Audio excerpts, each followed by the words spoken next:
സംസ്ഥാന പട്ടിക വകുപ്പ് ക്ഷേമ മന്ത്രി പി.കെ. ജയലക്ഷ്മി വിവാഹിതയായി. രാവിലെ 9:30 താലികെട്ട്. മുഖ്യമന്ത്രി ഉമ്മൻചാണ്ടി, പ്രതിപക്ഷ നേതാവ് വി.എസ്. അച്യുതാനന്ദൻ തുടങ്ങിയവർ ചടങ്ങിൽ പങ്കെടുത്തു.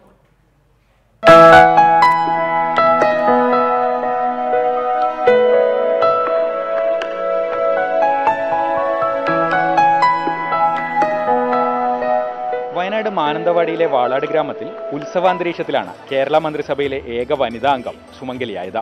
9:15 വധുവായി അണിഞ്ഞൊരുങ്ങിയ ജയലക്ഷ്മി പാലോട് തറവാടിലെ നടുമുറ്റത്തൊരുക്കിയ കതിർമണ്ഡപത്തിലേക്ക് എത്തിയത്. വരൻ അനിൽകുമാർ മണ്ഡപത്തിലേക്ക് എത്തിയതോടെ വിവാഹ ചടങ്ങുകൾക്ക് തുടക്കമായി.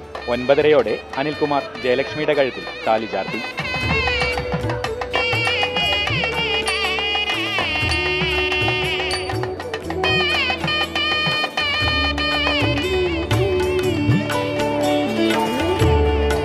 ഹൈന്ദവാചാരപ്രകാരമുള്ള ചടങ്ങുകൾക്ക് പൈങ്ങാട്രി രാജരാജേശ്വര ക്ഷേത്രത്തിലെ മേൽശാന്തി ഗോവിന്ദൻ നമ്പൂതിരി മുഖ്യ കാർമ്മികത്വം വഹിച്ചു.